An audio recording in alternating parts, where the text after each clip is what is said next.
எல்லா புகழும் இறைவனுக்கே. ஹாய் ஃப்ரெண்ட்ஸ், எல்லோரும் எப்படி இருக்கீங்க? நல்லா இருக்கீங்களா?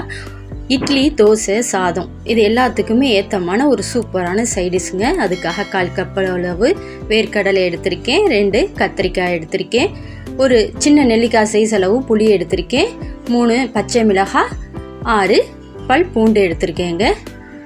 இதை நம்ம ஃபஸ்ட்டு க்ளீன் பண்ணிக்கலாம். கத்திரிக்காவை நல்லா அலசிட்டு கட் பண்ணி எடுத்து வச்சுருக்கேன். பச்சை மிளகாய், பூண்டையெல்லாம் நல்லா அலசிட்டு எடுத்து வச்சுக்கோங்க. இதை ஒரு இட்லி பாத்திரத்தில் நம்ம இப்போ ஒரு 20 நிமிஷம் வேக வச்சுக்கலாங்க.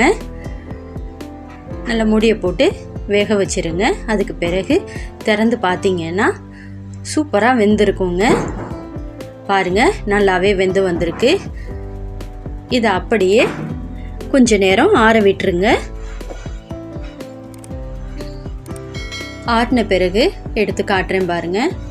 கத்திரிக்காய், பச்சை மிளகாய், பூண்டு எல்லாமே வெந்துருச்சுங்க. இதை நம்ம அப்படியே ஒரு மிக்ஸி ஜாருக்கு சேர்த்து விட்டுடலாம். சாதத்துக்கெல்லாம் சூப்பராக இருக்குங்க. நீங்கள் இதை திக்காகவும் அரைச்சிக்கலாம், கொஞ்சம் தண்ணியாக வேணும்னாலும் அது மாதிரியும் அரைச்சிக்கலாம். அது கூட கொஞ்சமாக மல்லித்தழை சேர்த்துக்கிறேன்.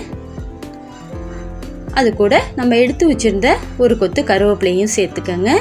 தேவையான அளவு கல் உப்பு சேர்த்துக்கோங்க.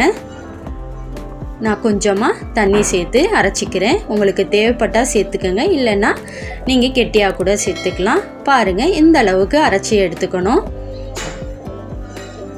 கொஞ்சம் கொரகொரப்பாக அரைச்சாதான் நல்லாயிருக்கும். இப்போ எப்போதும் போல் ஒரு கடாயில் கொஞ்சமாக ஆயில் சேர்த்துட்டு கடுகு சேர்த்துட்டு பொரிஞ்சதும் வரமிளகாய் 1, கருவேப்பிலை கொத்து 1 சேர்த்துட்டு அதை அப்படியே வதக்கி விட்டு அந்த சட்னியில் சேர்த்து விட்டுருங்க. சூப்பரான சட்னி ரெடிங்க. எப்போதுமே தக்காளி, வெங்காயம் சேர்த்து செய்யாமல் இது மாதிரியும் ட்ரை பண்ணி பாருங்கள். வீட்டில் உள்ளவங்களுக்கு ரொம்ப பிடிக்குங்க. குழந்தைங்களும் விரும்பி சாப்பிடுவாங்க. இதே மாதிரி நீங்களும் ட்ரை பண்ணுங்கள். பிடிச்சிருந்தா லைக் பண்ணுங்கள், ஃபேமிலி ஃப்ரெண்ட்ஸுக்கு ஷேர் பண்ணுங்கள், மறக்காமல் சப்ஸ்கிரைப் பண்ணிடுங்க.